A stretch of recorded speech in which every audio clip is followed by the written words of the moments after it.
Unti-unting nawala ang ngiti sa labi ko. I miss my friends pero natatakot ako. I owe them an explanation. Gusto ko rin silang makita, makasama at makabanding pero there's nothing to worry, babe. Doon tayo sa private island ni Philip. It's safe there. Nandoon na sila actually, pati ang mga magulang ko. We're keeping them there, malayo sa kapahamakan. Nagulat ako sa sinabi niya. Hindi ko aakalaing nasa iisang lugar ang mga kaibigan ko at parents niya. Kailan pa? Alam na ba nila? Tanong ko. Alam na ba nila ang ginawa ni Leah? Kamakailan lang, babe. After namin umuwi from resort, sinabi na namin lahat kay Agatha and to all of your friends. Mula dito sa binalita niya, nakahinga ako ng maluwag. I'm always thinking about their safety. Lagi kong iniisip na baka gamitin sila ni Leah laban sa akin. And they were begging me to tell you na gusto ka nilang makita. Kung papayag ka, dadalhin ko kayo doon. And if ayos lang din sa'yo, let's live there. Pansamantala. Gulat ako na patingin sa kanya. Titira kami doon? Sa isla? May kumpanya na umaasa sa akin, Dave. Isa pa. Ako nang bahala sa kumpanya Zelaya. Sabay kaming napalingon sa bagong dumating. It's Vios. You'll be safe there, pati na mga bata. Lumapit siya sa amin habang nakapamulsa. He looks tired. Hindi ko alam kung saan siya galing. Pero Vios, Zelaya, sige na. Hindi ko pababayaan ang RLC. Mas panatag ako kung nasa tabi ka ni Dave. Hindi kanya pababayaan habang nakatingin ako sa mga mata niya. Seryoso naman siyang nakatitig sa akin. Puno ng pag-aalala ang mukha, habang may takot na namutawi sa mga mata. Matatapos din ang lahat, pangako ko yan sa'yo. Why you sounded like namamaalam ka? What? Of course not. Nagawa pa niyan tumawa. Hindi ko kayang gawing biro ang kilos niya o isa walang bahala. Bakit nga kasi ganyan ka magsalita? Pangungulit ko. Paano ba kasi ako magsalita? Natatawang tanong niya kahit na wala namang nakakatawa. Ganyan, bakit ka ganyan at bakit ka ba tumatawa? Naiinis sa turan ko sa kanya. Napakaano niya, hindi naman nakakatawa. Stop worrying, I'll be fine, Anya. Come, payakap nga. Anya, agad niya ako niyakap habang nakatingin sa amin si Dave. Ngumiti ako sa kanya kahit na hindi na kailangan. In his face, I can tell na naiintindihan niya ang relasyon namin ni Vios. Thank you, Zelaya, for being a sister to me. Mahinang bulong ni Vios sa akin.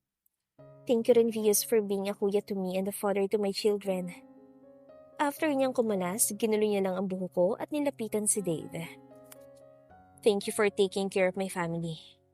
Sabi ni Dave at naglahad ng kamay sa harapan ni Vios. You're welcome. Please, wag mo silang pababayaan lalo na mga anak mo. They are promising children. Gabayan at mahalin mo sila. Sagot ni Vios na nakipag-shake hands kay Dave. I will, thank you. Pagdating ng tanghalian ay inumpisahan na naming mag-impake.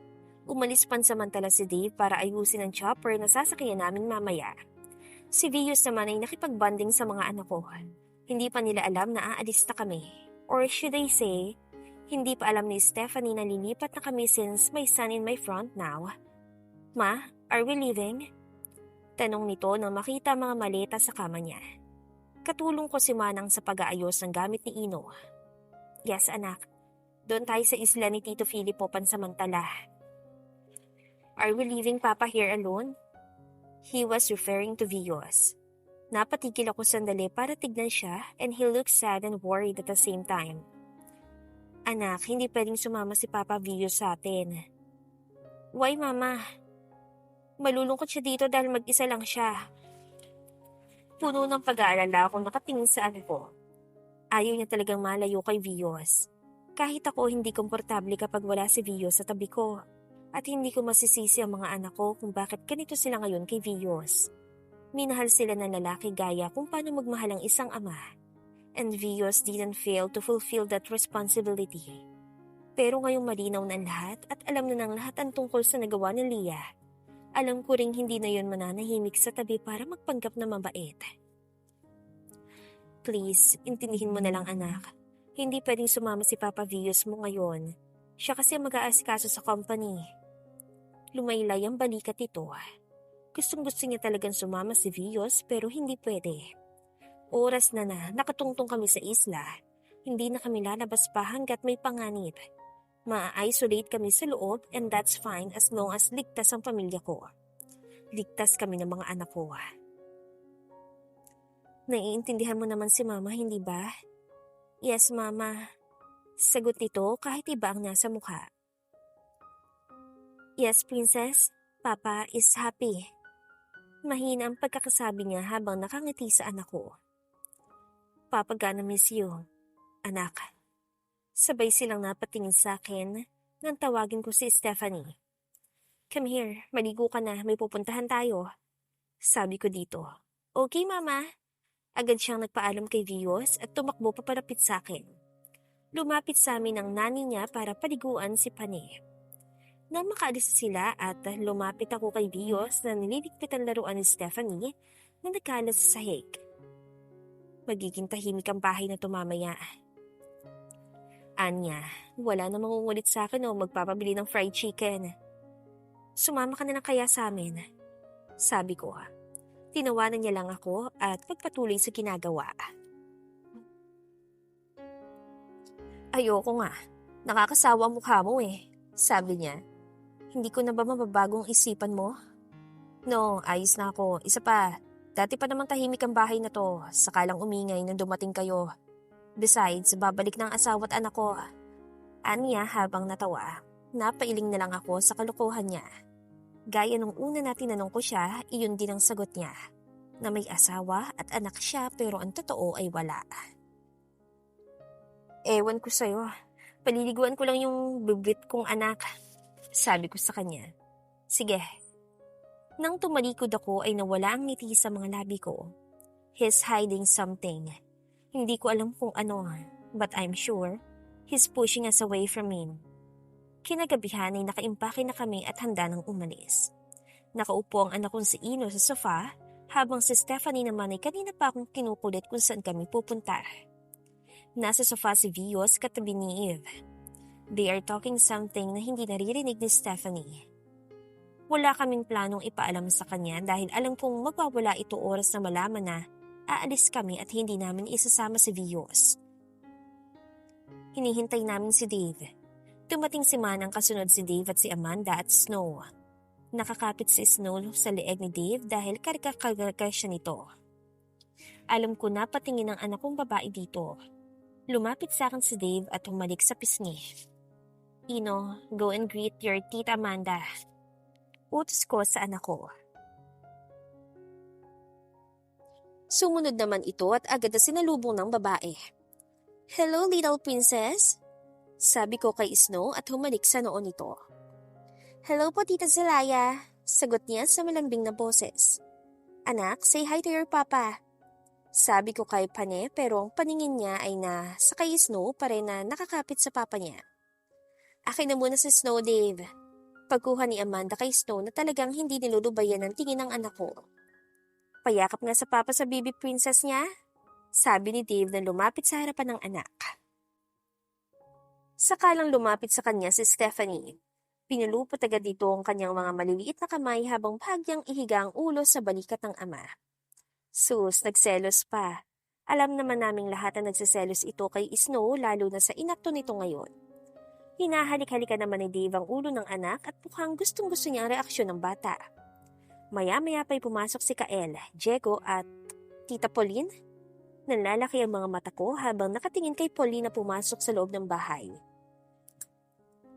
Tumakbo si Ino sa kanya at kitang-kita namin kung paano niya salubungin ng yakap ang anak ko. Dahan-dahan akong lumapit sa kanila. Can't believe it na makikita ko siya ngayon. Aaminin kong natutuwa ako. Excited akong pumunta ng isla dahil alam kong makakasama ko sa ulit. Nang mapatingin siya sa akin at agad niya ako niyakap. Pusa na lang tumulan luha sa mga mata ko habang yakap-yakap niya. Thanks God you're alive. Bulong nito sa akin habang mahigpit na nakayakap sa akin. I miss her. Namiss ko siya ng sobra. Ang isa sa naging matalik kong kaibigan. Ang taong nandyan nung pinagbubuntis ko pa si Ino. Let's catch up together pagdating natin sa isla, okay? Anya nang kumalis kami ng yakap sa isa't isa. Tumungo ako habang marahan na natawa. Ganoon din siya at lumapit kay Diego. Agad naman lumapit sa akin si Kael at yumakap. I'm glad you're safe, Zelaya. My wife missed you so much. Namiss ko na rin si Agatha. I can't wait to see her. Shani and Angie. I can't wait to see them. Sabi ko sa kanila. Sila din. Makikita mo na sila pagdating natin doon mamaya. Sabi nito. Ngumiti lang si Diego sa akin at tumango. Yung mga bagahe namin ay kinuha na ng mga tauhan nila. Is she your daughter, Ruth? It's Kael. Tinatanong niya si Dave habang nakatingin kay Stephanie. Si Pauline din ay agad na nagulat ang makita ang bata na karga ni Dave. Oh my God! Tili niya nang tignan si Stephanie. Anak, say hi to Tito Kael, Tito Diego at Tita Amanda, Tita Pauline. Utos ko sa kanya. Tumingin muna siya sa papa niya. Nang makita na tumango si Dave dito to encourage her na sundan ako, saka lang niya binalikan ulit ang tingin si Kael. Hello po mga tito at tita. Oh my God, Ree! Saan naman ang bag mo dito? Hulalas ni Pauline na inirapan ko lang. Natawa din sila nang marinig ang sinabi niya. Hello, little angel. It was Diego. Lumapit ito at tuwan-tuwa na hinawakan ng maliit na kamay ng anak ko. For a man like him, he's soft to the kids kahit kay Inon naman noon. Hello po, tito. Tila nahihiyang sabi ng anak ko dito. For sure, pag komportable na siya sa lahat, mag-iingay na yan. Princess, may papakilala sa'yo. It's Dave. Lumapit siya sa gawin ni Snow na tahimik na nakatingin sa kanila. Ang bait na bata ni Snow. She's kind and sweet. Stephanie anak, say hi to Snow, Chloe. Pag-encourage ni Dave kay Stephanie, but yung anak kong ma-attitude, tinignan niya lang talaga si Snow. Hello, Steph! Si Snow nang unang nagsalita. Sobrang bait talaga. Hello, Snow. Sa wakas, nagsalita na rin ang maldito. Is she your princess too, Papa? Tanong niya agad kay Dave. Yes, baby. Kayong dalawa ni Snow ang princess ni Papa. Pero Papa, gusto ko ako lang. Maktol ng anak namin. Pagsasabihan ko sana siya nang naunahan ako ni Ino. Princess, don't be rude. Wait to, Papa. Bakit ikaw gusto mo ikaw lang princess ni Papa? Napatingin si Stephanie kay Vios. Napalingon rin ako kay Vios na nakangiti but alam kong may lungkot sa mga mata. Kuya is right, sabi ng bunso ko. Tumingin siya kay Snow at Dave. I'm sorry, Papa. I'm sorry, Snow. Paghingi ng paumanhin ito. Ang cute. It was Pauline who commented. Tara na. It was Kael, urging us na umalis na. Wala na kaming bagahe. Naunang umalis si Amanda dala si Snow at Kael. Habang si Pauline at Diego ay nandito pa sa loob, hinihintay kami. Nakatingin kami kay Ino nang tumakbo agad ito kay Vios para yakapin. Hindi namin alam kung aabutin kami ng taon sa isla, that's why lapag sa loob niya na iwan si Vios dito. It's okay, son. I'll be alright.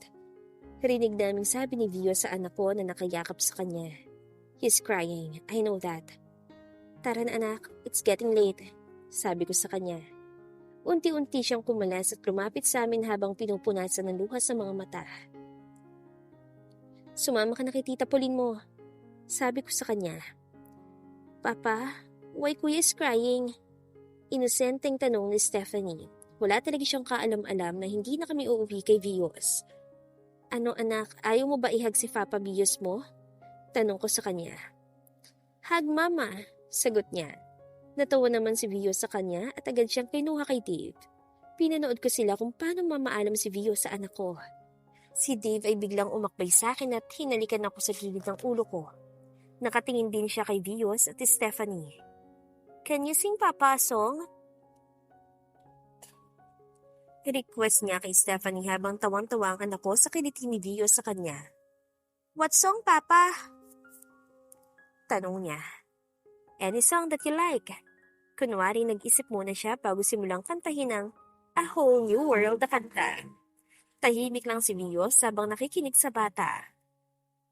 Nang matapos itong kumanta, saka nito binigyan ng isang matagal na halik sa noo na lagi nitong ginagawa sa anak ko. Sige na, punta ka na kay mama at papa mo, baka maliit kayo, sabi nito. Okay po, Papa. Nang ibinaba niyang bata ay tumakbo ito papalapit sa amin. Agad itong nagpakarga kay Dave na kinarga din naman ng ama. So, it's a goodbye, sabi ni Vios.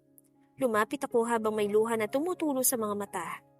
Kahit anong pigil ay hindi ko pa rin mapigilang hindi maiyak. Thank you, Vios, sabi ko. Huwag ka nga umiyak, ang pangit mo, sabi nito. Nang kumalas ako ay nasa tabi ko na si Dave. Thank you once again. Tatanawin ko malaking utang na loob ang ginawa mo para sa pamilya ko. If you need help, don't hesitate to call me. Seryosong tugon ni Dave. Nakalahad ang kamay at formal na nagpapasalamat kay Vios. Asahan ko yan. Sige na, malis na kayo. Kayo na lang hinihintay nila. Sagot ni Vios pagkatapos tanggapin ang pagpapasalamat ni Dave sa kanya. Nang tumalikod kami kay Vios ay doon na kami nagsimulang maglakad papalabas sa bahay na tinuluyan namin ng mga anak ko for 3 years. Ang bahay na kumupkop sa amin. Ang bahay na naging sandala namin sa mga bagong alaalang nabuo. Hindi pa ito ang huling pagtapak namin. Alam ko makakabalik din kami dito. Bye, Papa! Masayang paalam ni Stephanie bago kami tuluyang makalabas sa bahay. 3 ang chopper na dala nila. Nauna nang umalis si Amanda at Snow habang si Kael ang nagmamaneho. Sa isang chopper naman ay si Pauline at ang anak kong si Ino ang sakay. Si Diego ang nagmamaneho, sinasakyan nila. Sa huling chopper kami sasakay ni Stephanie. Si Dave ang magmamaneho. Hindi na bago sa akin ito dahil ilang beses na rin ako nakasakay dito for urgent meeting with the clients. I thought matatakot tong batang haba ko but she stays calm. Minsan talaga nagugulat pa rin ako sa mga attitude ng mga anak ko. Papa, are you the one driving the helicopter? Inosenteng tanong ng bata. Kasalukuyang sinusuot ni Dave ang mga gagamitin niya nang mapatingin siya sa anak. Yes, princess. Nang matapos ay sumakay na kami ni Stephanie sa likod, nakaalalay sa amin si Dave. Nang makitang maayos na kami nakaupo, binigyan niya lang kami ni Stephanie ng halik sa ulo, saka siya pumunta sa driver's seat. Hindi ko din alam na marunong siya magmaneho nito. Are you scared, anak? Tanong ko kay Stephanie. No, Mama. I'm excited. Sagot niya saka tahimik na nagmamasid sa harapan. Napailing na lang ako at hinawakan siya ng maigi nang maramdamang umandar na ang chopper paakyat. Hope sa isla, makikita namin ang kapayapaan doon. Nakarating kami sa isla ng 2:00 ng umaga. Nang makababa kami ay nakita kong tulog na si Snow na karga ni Amanda habang tulog na rin si Ino na karga ni Diego. Papa, I want to swim! Except of course kay Stephanie na kanina pang dumadaldal. Natawa si Pauline sa tabi ko habang pinapakinggan ang usapan ni na Dave at Pin. Diyos ko, Silayas, ang mo pinaglihi ang bunso nyo, sobrang talino't ang daldal. Natatawang sabi pa nito na aliw na pinapanood ang mag-ama ko. Pero Papa, I really wanted to swim. I like to become a mermaid. It's a sea, maraming mermaid dyan, sabi pa nito. Yes, anak, but it's too early. You need to sleep muna. Pagkukumbinsi ni Dave dito. Papa, I'm not sleepy yet. Gusto ko mag-swim. Napakamot si Dave sa ulo niya habang tumitingin sa gawi ko tila nanghihingi ng tulong. Tinaasan ko siya ng kilay. Siya na naman ngayon ang namamroblema sa bunso niyang nagmana yata sa kanya. Look at him, problemado ngunit masaya, unlike before. Sabi ni Amanda nang makalapit sa amin. Napatingin ako kay Snow. Mahimbing ang tulog nito. Ako na muna magbubuhat sa bata, baka nangangalay ka na. Presenta ni Pauline. Ngumiti si Amanda ngunit ibinigay rin si Snow sa kaibigan ko. Grabe, ang ganda talaga ng anak mo, Amanda. Sabi ni Pauline habang nakatingin sa batang paslit na walang kamalay-malay sa nangyayari. Sobrang ganda nga ni Snow. Kahit ako, sasang-ayon. Crush nga to ni Kuya Ino eh. Sabi pa nito na agad kong kinurot. Aray naman, Zelaya. Makakurot to, akala mo naman parang hindi mahaba ang mga kuko. Maktol niya, natawa sa amin si Amanda. Yung bibig mo wala pa nang pinagbago, sabi ko dito. Eh bakit ba? Yung binata mo naman ang kakatanong sa akin tungkol kay Snow kanina. Sabi nito at sumimangot habang lumalapit kay Dave at Stephanie.